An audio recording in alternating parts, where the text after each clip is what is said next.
What's happening, everybody? Welcome back to TWR. My name is Tavian. This is Maleficent, and we are hanging out today, just chilling.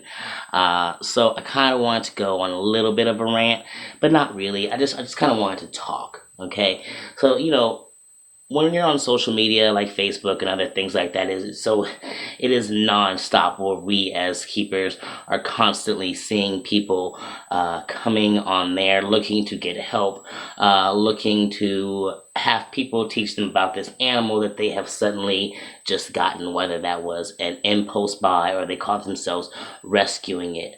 Uh, uh, and we see so much of that on Facebook, and it can be it drive people a little bit mad sometimes to see it that much. But honestly, working in a pet store, I've come to see is really just as bad. I cannot tell you how many times we get people who come into the store claiming that they have rescued this animal from someone who didn't know anything about it, who wasn't taking care of it properly because the animal was sickly, or whatever the reasons for rescuing this animal is, only to come to our store and say, hey, I just took this animal. It didn't look too good. I don't know anything about it. What do I need for it? What do I got to do? What's the requirements? To take it, if that animal was already sickly and already wasn't being taken care of, the chances were it was already with somebody who didn't know anything about the animal, who didn't know how to properly take care of the animal. So when you are rescuing this animal from one person who doesn't know anything about it and putting it into your own care, and you don't know anything about this animal at all, you're not really doing this animal any justice. You're really not, especially because you have not fully thought about the commitment that you have just made here. You haven't thought about this at all. Um, the fact that you are coming into the store and saying, what do I need? What kind of enclosure does it need? What kind of substrate does it need? What does it feed on? How often does it feed? It means that you haven't actually taken even all of 5 minutes to pick up your phone and Google anything. You haven't looked, you don't know literally nothing about this animal, meaning you don't know how long it lives. Okay, you don't know the expenses necessary to take care of it. You don't know the possible medical history or medical issues that it's going to have right now.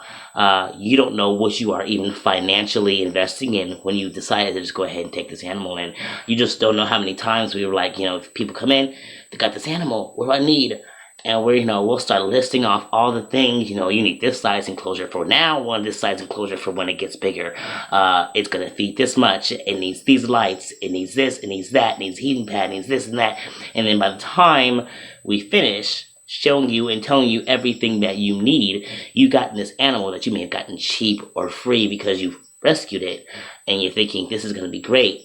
But now you're about to pay for $500, if not more, to actually keep this animal, not including if this animal is as sickly as you say it is, or if it's as damaged as you say it is, that you're going to have to take that animal to a vet. So now you're looking at several $100s in vet bills. So tell me, are you really doing this animal justice if you get this animal and then realize that you have so much money that you need to invest in it, and now you're trying to find every way possible to find the cheapest route of taking care of this animal? And that's just the thing too. Like, I could even be okay if somebody comes in with an animal. It's like, look, I don't know much about it, but I'm willing to bust out. I've got like $1,000 ready, burning my pocket right now to invest in this animal. Tell me what I need. Sit here and talk to me about it. Show me what it needs to do. I got a vet thing situated. I got a vet plan happening. I'm ready to do it. Then you are financially ready to invest in this animal. You at least know that this animal is going to live to be 15, 20, 30 years old,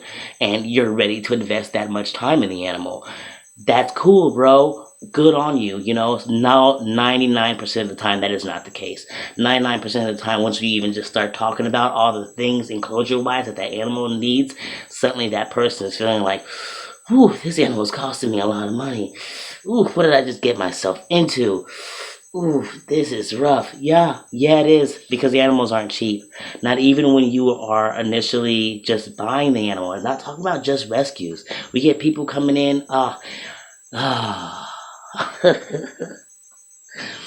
the Facebook, like, oh, I spontaneously bought this animal. Yeah, that impulse buying. When you're in the store to see it actually happening or actively about to happen, it can be so just mind blowing. Like, it's just people come in, they're just coming in to visit the store, have no intent of buying an animal. They see something they think is really cool, and suddenly they're just like, oh, I want to get it. And again, you start spouting off how much they're going to need to actually pay for that animal, and suddenly it's like, maybe not.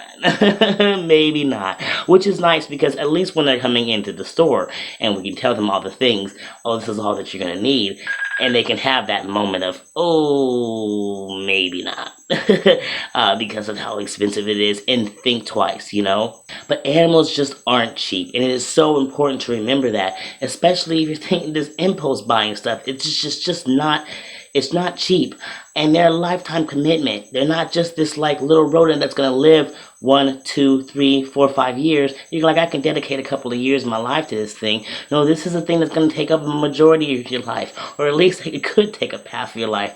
We even had, oh my gosh, we had a person come in who had this little bit of turtle or tortoise and didn't know anything about it. Had just been given this thing because some person was over it and didn't want it anymore, so just gave it to them. They didn't know anything about it. Luckily for them, it wasn't something unmanageable, but they absolutely were not ready for like what it could have been. They were just like, oh, I don't know anything about this animal. Not realizing that tortoises can live a long time.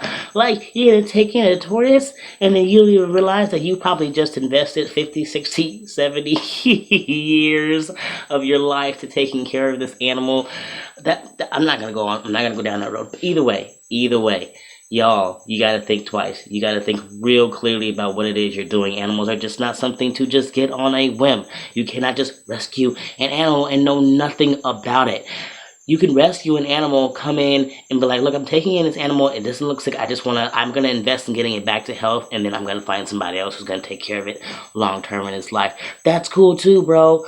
But like, if you're just like, oh, I've just got this animal, I don't know anything about it, and I'm gonna just try to take care of it, and it's gonna be my pet, not really knowing the details of it. It's just so important for you to do full on research, and coming into a store, one store, asking one source on information on how to care for this animal. Now, we may be knowledgeable, you may be talking to somebody who has a lot of knowledge, but it is still so important for you to have already also, one, done the research yourself before you walk in the door, and or two, if you're going to walk out with just our knowledge, it's important for you to go take that knowledge, do what you can with for the animal with that in the time being with that knowledge, but also continuing to do more research, because there are so many different ways of doing things, and you may have, maybe we missed telling you something that is crucially important for that animal.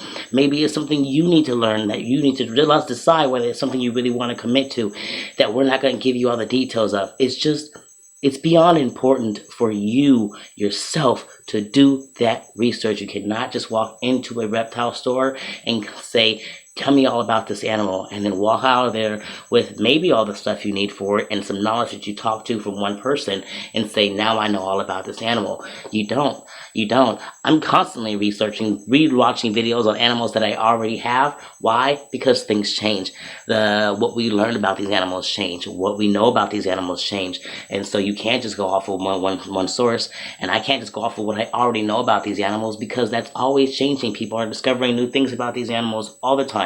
And so I always even have to continue to do my research. So you can't just be a person rescuing an animal or even impulsively buying an animal without doing your research. It is going to end badly for you financially, and it is going to end badly for that snake or reptile or whatever animal you are getting, health-wise, care-wise, long-term wise, and yeah, even emotional wise, because snakes can get stressed out going from place to place and situation to situation.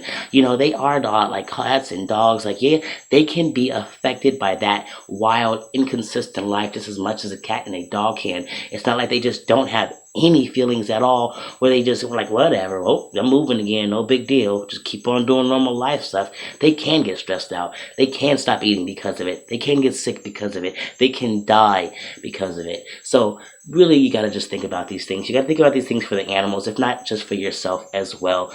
Don't just rescue an animal without doing research. It's super important. It's necessary. And that's not just like an opinion, okay? That's not just an opinion. Oh, I think it's necessary for you to do research before you get, no. This is a fact. It is a fact that you are required to do research. You have to do research on any animal you are thinking about bringing into your life. Otherwise, you are setting yourself up to fail and you are setting that animal up to fail. Don't do it. It is a fact that you have to do extensive research.